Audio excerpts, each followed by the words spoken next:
కన్నయ్య. ఈ క్షణాలనే కదా నేను ఇంతగా కోరుకున్నాను. ఈ సమయం జీవితాంతం ఇలాగే నిలిచిపోతే ఎంత బాగుంటుంది.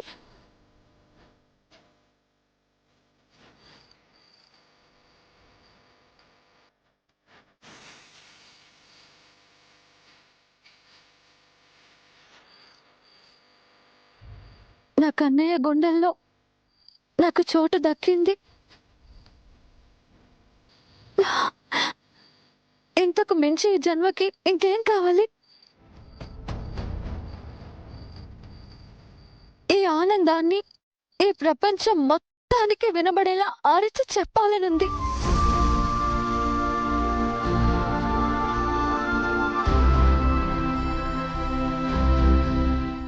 ప్రేమే మన సమాధానం అయినప్పుడు సమస్య ఏ ప్రశ్న రూపంలో వస్తే ఏముంది కన్నయ్య?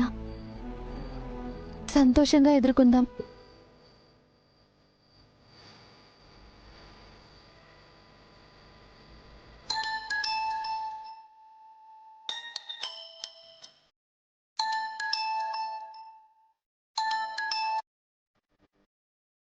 ఇంటి దగ్గర నుంచా వెళ్ళాలా? వెళ్ళు కన్నయ్య. ఇంట్లో నువ్వు లేకుంటే నువ్వెక్కడికి వెళ్ళావో ఏంటోనని కంగారు పడుతూ ఉంటారు. నువ్వు వెళ్ళు.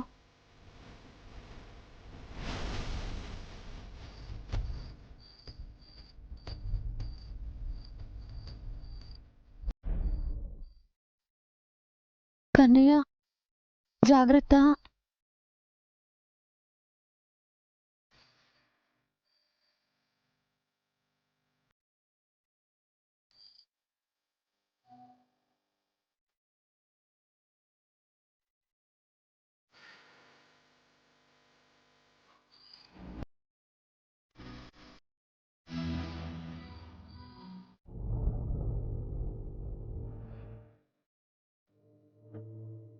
ఈ గుండె సవడి చేసే ప్రతి శబ్దం నీ పేరే. I love you so much.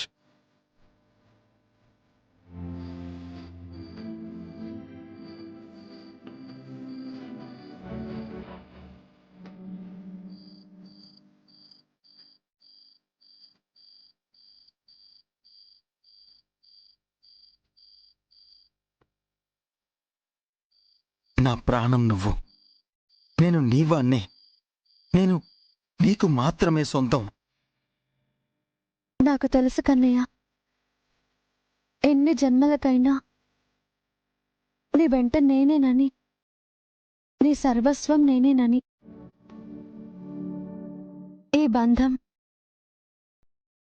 బాధలకు భయాలకు తరిగేది కాదని, మన ప్రేమ చెదిరేది కాదు అని నాకు తెలుసు కన్నయ్య.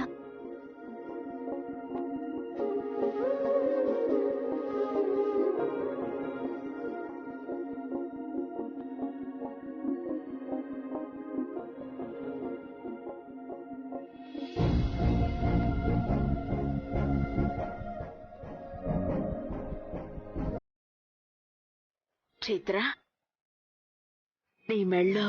అవునమ్మా, విరాజ్ నన్ను అర్థం చేసుకున్నాడు. నా నమ్మకం నిజమైంది. ప్రపంచమంతా ఒకవైపున్నా నా విరాజ్ మాత్రం నాతోనే ఉండి నా జీవితానికి తోడుగా నిలబడ్డాడు. ఈ తాళిబొట్టు సాక్షిగా నా కన్నయ్య నా వాడయ్యాడమ్మా. ఎంత చల్లని మాట చెప్పావమ్మా. ఈ అమ్మ గుండెకి అంతకు మించిన ఆనందమే ఉంటుందమ్మా. అమ్మ చైత్ర, పదమ్మా, ఇక్కడి నుంచి బయలుదేరు రా. అది కాదమ్మా. అవునమ్మా, విరాజ్ దగ్గరికి వెళ్ళు. ఆ రాముడికి సీతమ్మైనా దూరం అయిందేమో గాని నీ రాముడికి నువ్వు క్షణం కూడా దూరం కాకూడదమ్మా. కలిసే ఉండాలి. కలకాలం మీరొక్కటై ఉండాలి.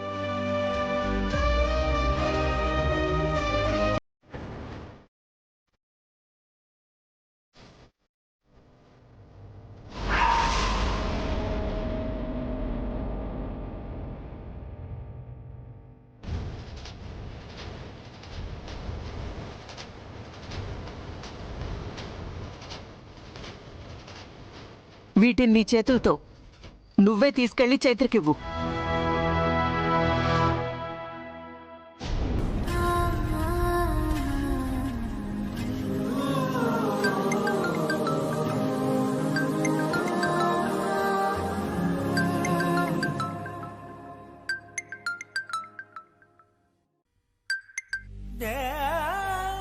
చైత్ర, కన్నయ్య, ఎక్కడున్నావు? ఏం చేస్తున్నావు? ఆగాగు, నేనే చెప్తాను. నువ్వెక్కడున్నావో చెప్పనా? నా ముందే ఉన్నావు.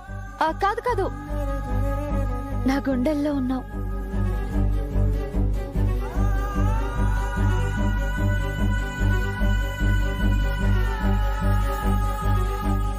నా గుండె కొట్టుకుంటుంది కదా, దాన్ని దగ్గరుండి నువ్వే ఆపరేట్ చేస్తున్నావు.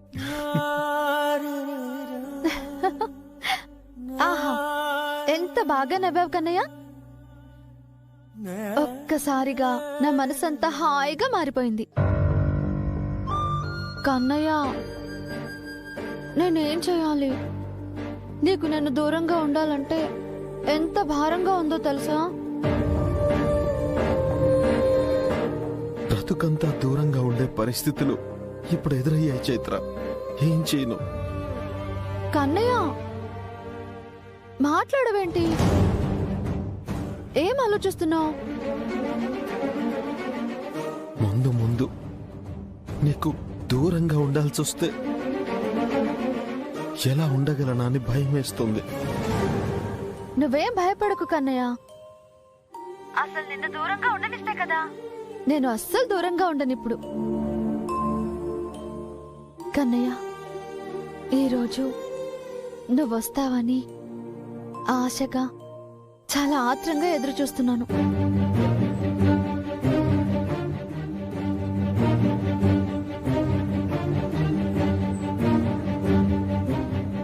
ఉదయాన్నే వస్తావు కదా? నన్ను నీ వెంట తీసుకుని వెళ్తావు కదా?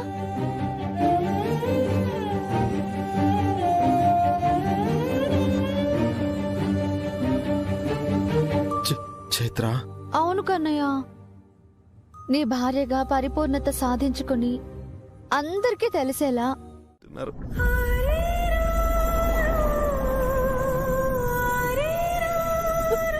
కన్నయ్య, నువ్వు లేకుండా నేను ఎలా బ్రతికుంటాను?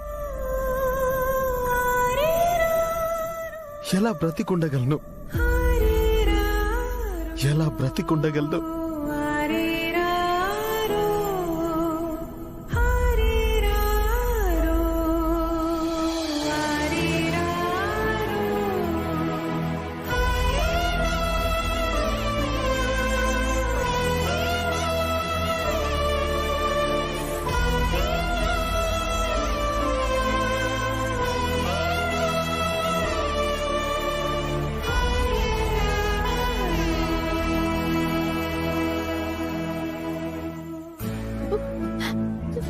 వద్దు కన్నయ్య. నీకు దూరం అవ్వటం అంటే ఈ ప్రాణాలే వదిలేయటం.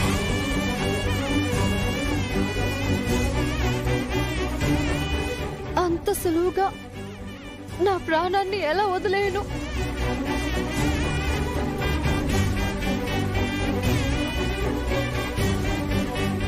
చెప్పాను కదా, నువ్వు లేని నేను ఉండలేను అని. నువ్వే నేను. ఈ శరీరం నుండి ప్రాణాన్ని విడదీయను. నన్ను ప్రశ్నించిన చోటే సమాధానం చెప్తాను.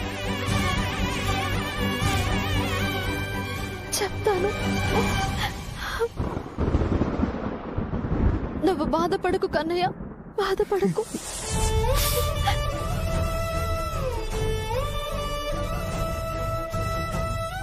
అమ్మా, చూసావా అమ్మా, నా కన్నయ్య మనసేంటో? వాళ్ల బలాన్ని నిరూపించుకోవడానికి మమ్మల్ని భౌతికంగా విడదీయాలనుకుంటున్నారు. కానీ మమ్మల్ని విడదీయడం వాళ్ళ వల్ల అవుతుందా?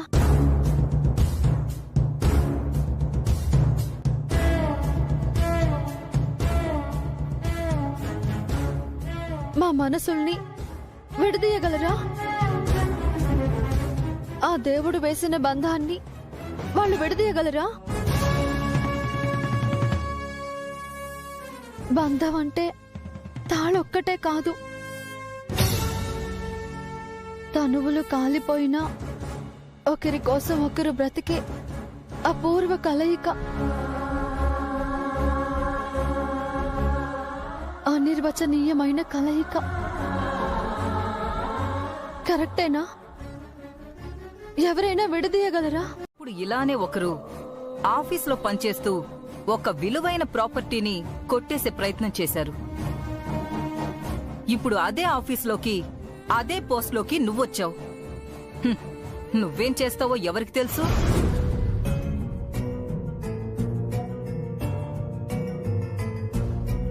స్మైలీ, వీళ్లతో కాస్త జాగ్రత్తగా ఉండాలి.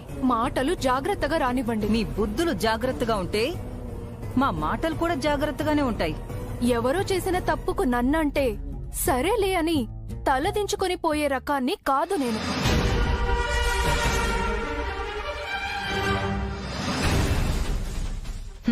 నువ్వెలాంటి దానివో మాకెందుకు? మా జాగ్రత్తలో మేముంటే మాకు కూడా చాలా మంచిది.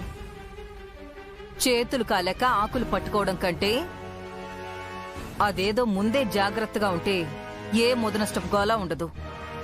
స్మైలీ, ఇదిగో వెళ్ళి ఆనంద్తో సంతకం అంట పెట్టించు. నీ పని ఆఫీస్ వరకే. అంతకు మించి ఏ విషయాల్లోనూ నువ్వు కలగజేసుకోకూడదు. వదినా, చైత్రనే ఈ ఇంటికి తగదు అని బయటకు పంపించేశాక ఇంకా ఈవిడ మాత్రం మన ఆఫీసులో అవసరమా? ఈ విషయం ఆనంద్కి ఎప్పుడు అర్థమవుతుందో ఏంటో. ఏమంటున్నారు? మా అక్కని బయటికి పంపించేశారా? హరేరే, ఈ న్యూస్ నీకింకా తెలీదా? లేకపోతే నువ్వే తెలుసుకోలేదా? హ, ఈ పాటికి మీ అక్క చేతికి విడాకుల నోటీస్ కూడా అందే ఉంటుంది.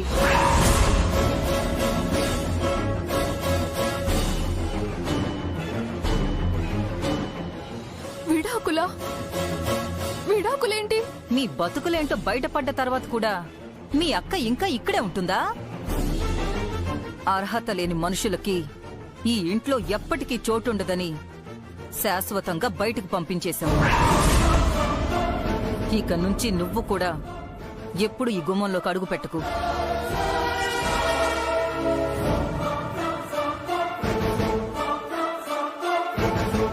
తప్పు చేసింది మా అక్క కాదు కదా, తనని ఎందుకు ఇలా శిక్షించడం?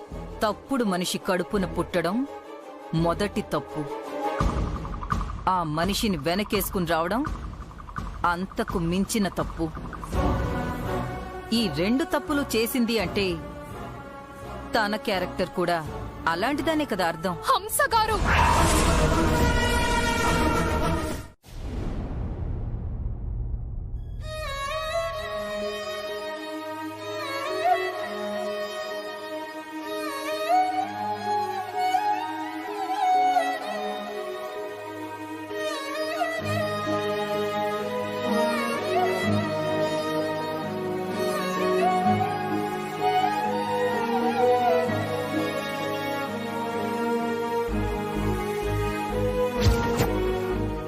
నా వల్ల తనకేదైనా బాధ కలిగితే నీతో చెప్పుకునేది. నువ్వు మా ఇద్దరిని కలుపుతావనే కదా నమ్మింది. ఇప్పుడు అపార్థాలన్నీ తొలగిపోయి ఒకటయ్యే సమయానికి ఇద్దరిని శాశ్వతంగా దూరం చేశావు. ఏ మేమిద్దరం కలిసి ఉండడం నీకు కూడా ఇష్టం లేదా?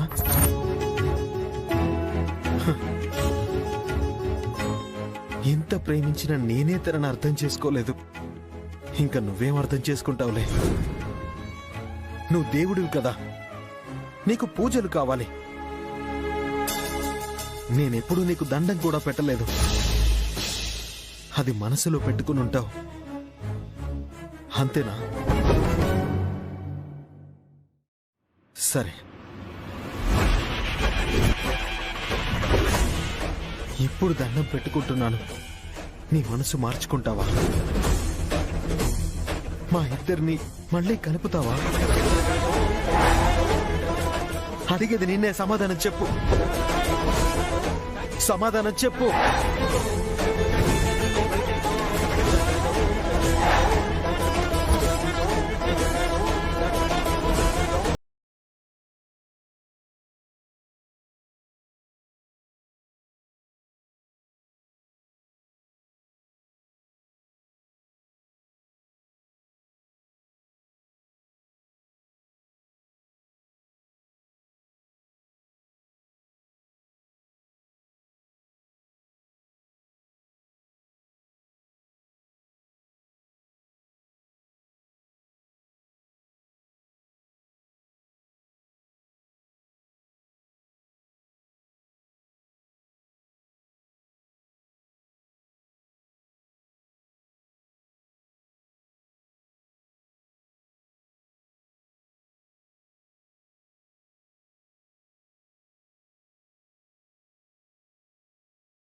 విరాజ్, అలా ఉండకురా.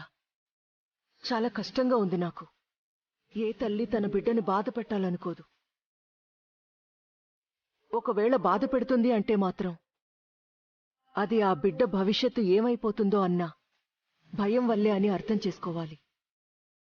విరాజ్, నీ మనసుకు విరుద్ధంగా నేనొక నిర్ణయం తీసుకున్నాను అంటే ఆ నిర్ణయం వెనుక ఎంతటి మానసిక సంఘర్షణకి లోనై ఉంటానో నీకు తెలీదు. బిడ్డ సంతోషం గురించి ఆలోచించాల్సిన నాకు అంత మానసిక సంఘర్షణ ఎందుకు అని నీకనిపించొచ్చు. ఎందుకంటే నేను నీకు తల్లిని కాకముందే ఈ ఇంటికి కోడల్ని కాబట్టి. బిడ్డ భవిష్యత్తు తల్లిగా నాకెంత ముఖ్యమో, కోడలిగా ఈ ఇంటి గౌరవ మర్యాదలు కూడా అంతే ముఖ్యం. మరి బిడ్డ భవిష్యత్తుని పూర్తిగా వదిలేసి ఇంటి గౌరవ మర్యాదలు మాత్రమే ముఖ్యమంటే ఎలా అమ్మా? అయినా నా ఇష్టానికి విలువివ్వడం వల్ల ఈ ఇంటి గౌరవం పోతుంది అంటున్నారే, ఇదెక్కడి న్యాయమమ్మా? విరాజ్, ఏది న్యాయమో ఏది అన్యాయమో దయచేసి నువ్వు నాకు నేర్పించొద్దు. ఈ ఇంటికి ఏది మంచో ఏది చెడో తెలియని స్థితిలో నేను లేను. మిమ్మల్ని, ఈ ఇంటిని జాగ్రత్తగా కాపాడుకోవడం నా బాధ్యత. నిన్ను బాధ పెడుతున్నాననుకున్నా ఈ తల్లి మాటకి గౌరవం ఇస్తావనే అనుకుంటున్నాను. కోర్టుకి టైం అవుతుంది. బయలుదేరి కిందకి రా.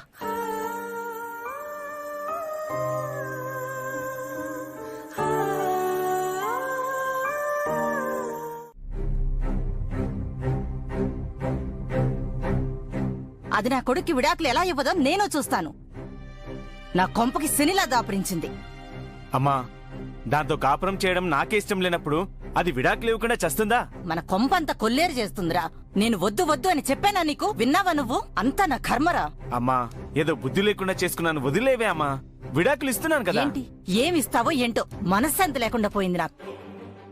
లాయర్ గారు, నన్ను మా ఆయన్ని విడదీయొద్దని జడ్జి గారికి చెప్పండి సార్.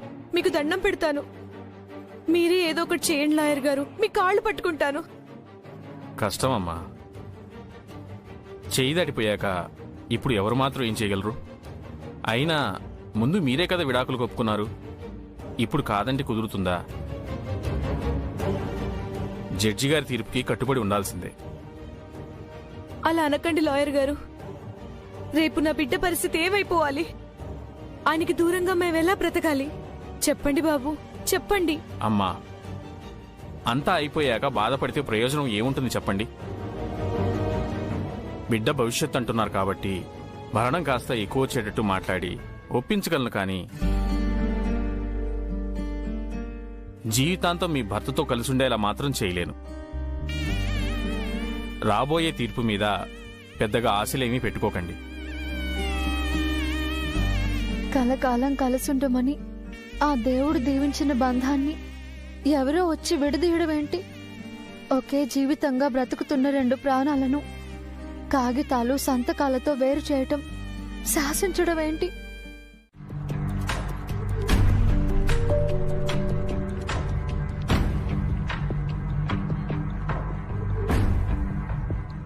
కుమార్ గారు, మీరు దేని గురించి కంగారు పడకండి. విడాకులు ఇప్పించడంలో నాకు మించిన లాయర్ ఎవరూ లేరిక్కడ.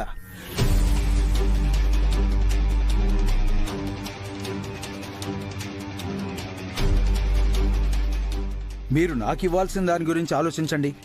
అంతా నేను చూసుకుంటాను కదా. అలాగే. లాయర్ గారు, ఏంటి పరిస్థితి? ఏముంది మేడం, మన వైపు నుంచి ఎవ్రీథింగ్ ఈజ్ రెడీ.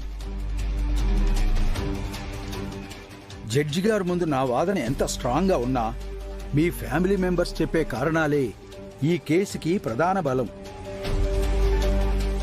అది మర్చిపోవద్దు, ముఖ్యంగా విరాజ్ గారు.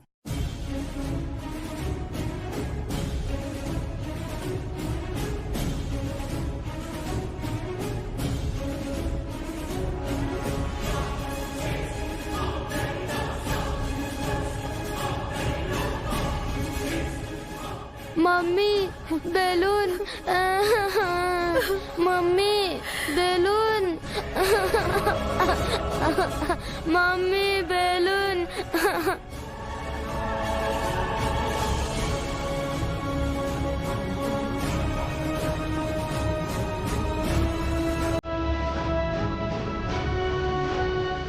Mummy balloon.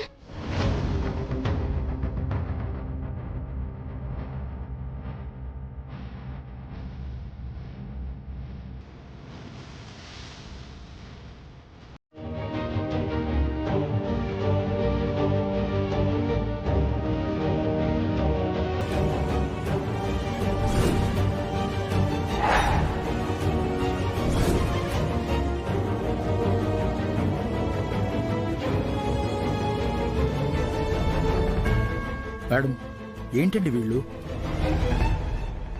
విడాకుల కోసం వచ్చిన వాళ్ళు ఎవరైనా ఇంత విచిత్రమైన పొజిషన్లో ఉంటారా అండి?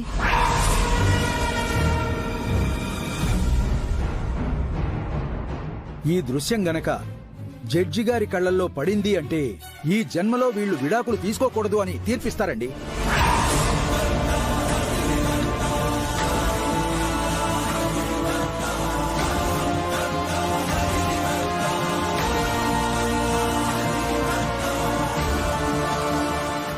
విరాజ్, ఏంటిదంతా?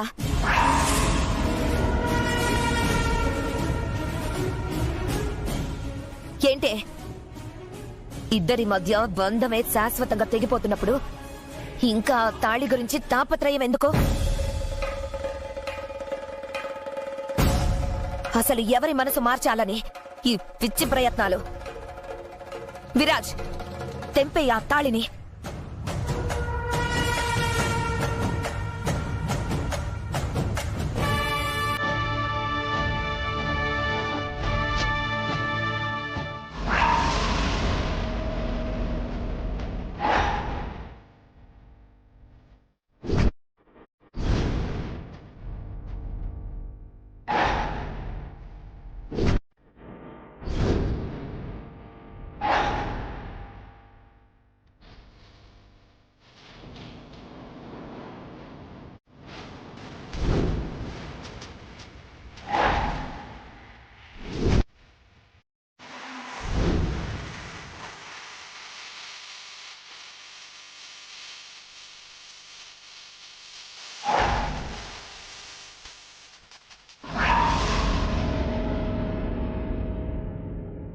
అత్తయ్య, మనం ఇప్పటికే కోర్టు వరకు వచ్చి పరువును బజారు వరకు తీసుకొచ్చాం.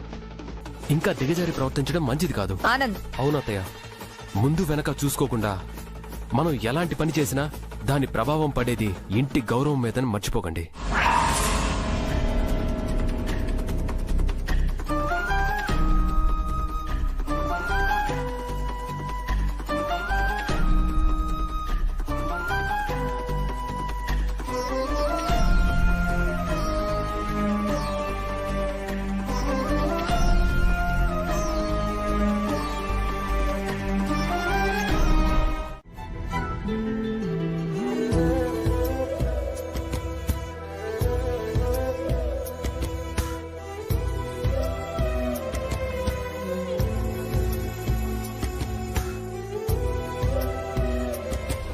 యువర్ ఆనర్, నా క్లయింట్ విరాజ్ గారిని విచారించడానికి తమరి అనుమతి కోరుతున్నాను. Proceed. Thank you your honour. Viraj గారు, మీరు మీ భార్య అయినటువంటి శ్రీమతి చైత్ర గారిని ప్రేమించారా?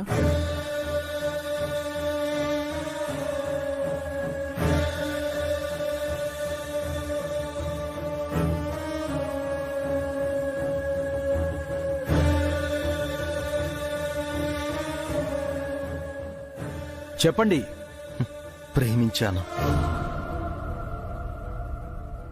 ప్రాణం కన్నా ఎక్కువగా.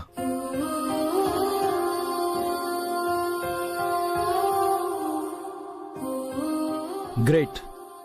ఆమె మెళ్ళో తాళి కట్టారు కదా, అది కూడా ప్రేమతోనే కట్టారా?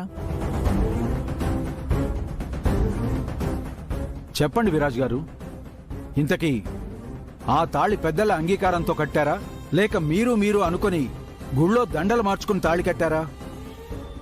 చెప్పండి విరాజ్ గారు. ఈ రెండు కాదు లాయర్ గారు.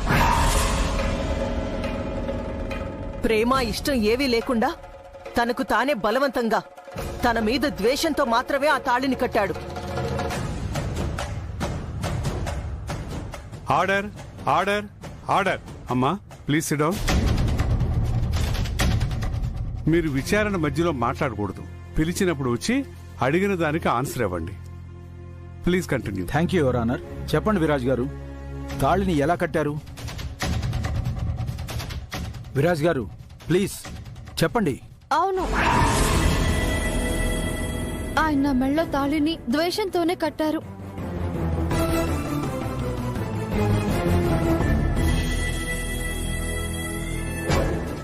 కానీ ప్రేమ లేక కాదు, ఇప్పుడు ప్రేమ లేదని కాదు, మేం కలిసి బతుకుతాం యువర్ ఆనర్. చైత్ర గారు, జవాబు మిమ్మల్ని ప్రశ్న అడిగినప్పుడు మాత్రమే చెప్పాలి. ప్రొసీడ్. Thank you my lord. ఈ ప్రశ్నకి సమాధానం నా క్లయింట్ చెప్పకపోయినా ప్రతివాది చెప్పినా ఈ బలవంతపు తాళి కట్టాడనే మాటని పరిగణనలోకి తీసుకోవాల్సిందిగా కోర్టు వారిని కోరుతున్నాను. Okay, proceed. Thank you your honour. Viraj గారు, ప్రేమించాను అంటున్నారు, మరి ద్వేషంతో ఆవిడ మెళ్ళో తాళి ఎందుకు కట్టాల్సి వచ్చిందో తెలుసుకోవచ్చా?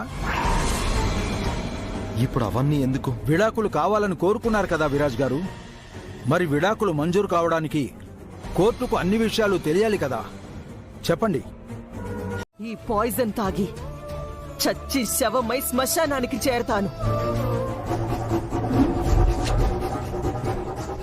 చెప్పండి విరాజ్ గారు, జడ్జి గారికి మీ మనసులో బాధని చెప్పుకుంటేనే కదా మీ సమస్యని అర్థం చేసుకుని మీ భార్య చెర నుండి మిమ్మల్ని, మీ కుటుంబాన్ని రక్షించడానికి ప్రయత్నిస్తారు.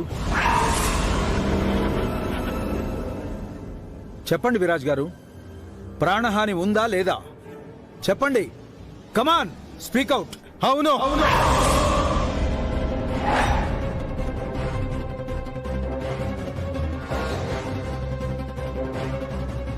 తను నా భార్యగా ఉంటేనే ప్రాణహాని, కానీ తన వల్ల కాదు. ప్రాణహాని ఉందని చెప్పిన తర్వాత ఇక ఏ మాట చెప్పినా ప్రాణహాని లేనట్టు కాదు విరాజ్ గారు. అది యువర్ ఆనర్, విరాజ్ గారి మాటల్లోనే స్పష్టంగా అర్థమవుతోంది. భార్య మీద ప్రేమ ఉన్నప్పటికీ ఆ ప్రేమ వల్ల కుటుంబాన్ని నష్టపోవటం ఎవరూ అంగీకరించరు. విరాజ్ గారు కూడా అదే విషయాన్ని సంక్షిప్తంగా చెప్తున్నారు. యువర్ ఆనర్, ఇక నెక్స్ట్ మీరు పర్మిషన్ ఇస్తే విరాజ్ గారి కుటుంబ సభ్యులను కూడా కొన్ని ప్రశ్నలు అడిగి సమాధానాలు తెలుసుకోవాలనుకుంటున్నాను. ప్రొసీడ్. విరాజ్ గారు, మీరెళ్ళొచ్చు. మళ్ళీ అవసరం అనుకుంటే పిలిపిస్తాం. సహకరించండి. Thank you.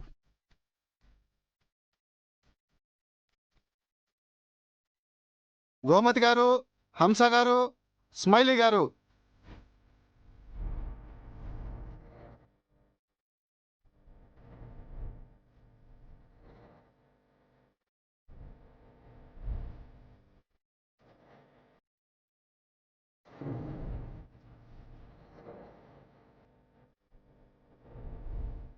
నమస్కారం జడ్జి గారు. గోమతి గారు, మీరు విరాజ్ గారి తల్లిగారు కదూ? అవునండి. మీకు మీ చిన్న కోడలి వలన ప్రాణహాని ఉందా? తను నా కోడలే కాదు.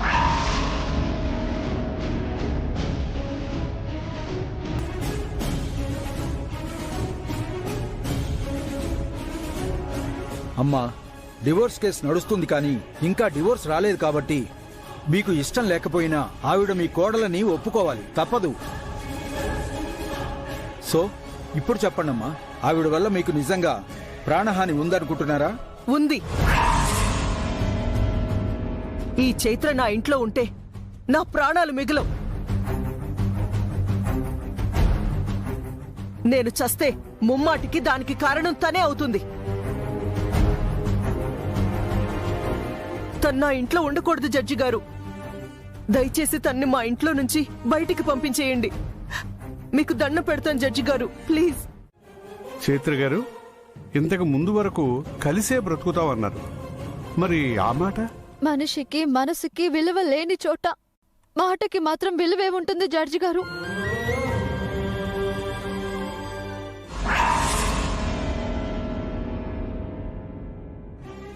ఆ ఇంట్లో కోడలిగా కాదు కదా, నచ్చకపోతే ఎవరిని మనిషిగా కూడా చూడరని అర్థమవుతుంది.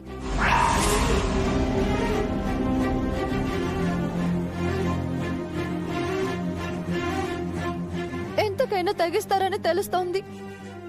వద్దు యువర్ ఆనర్, నా కుటుంబాన్ని తప్పుబట్టే ఆ ఇంట్లో నేనుంటూ నా వ్యక్తిత్వాన్ని చంపుకొని బతకలేను. వాళ్ళు కోరుకున్నట్టుగానే నాకు విడాకులు ఇప్పించేయండి.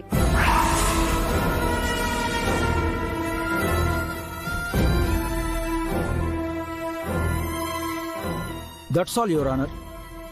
విడాకులు నాకు కావాలి అని ఎవరి బలవంతం లేకుండా చైత్ర గారే కోరుకుంటున్నారు కాబట్టి నా క్లయింట్ అయిన విరాజ్ గారికి తన భార్యతో విడాకులు మంజూరు చేయవలసిందిగా మిమ్మల్ని కోరుకుంటున్నాను. ఒకసారి మీ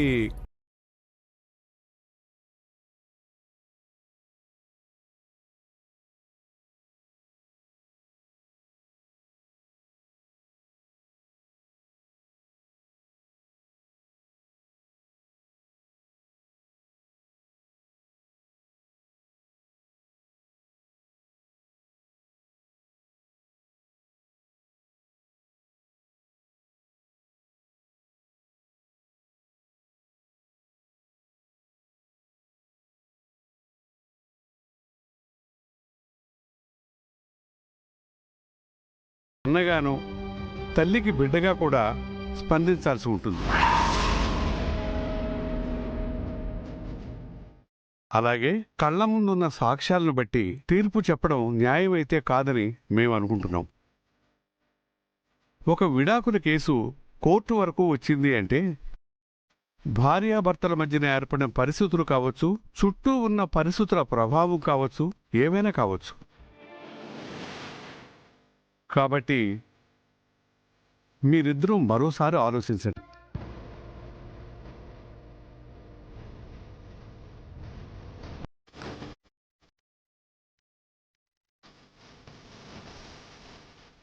చెప్పండి, మీ ఇద్దరికి విడిపోవడమే సరైన నిర్ణయం అనిపిస్తుందా? విడిపోయి సంతోషంగా బ్రతకగలమని మీరు భావిస్తున్నారా?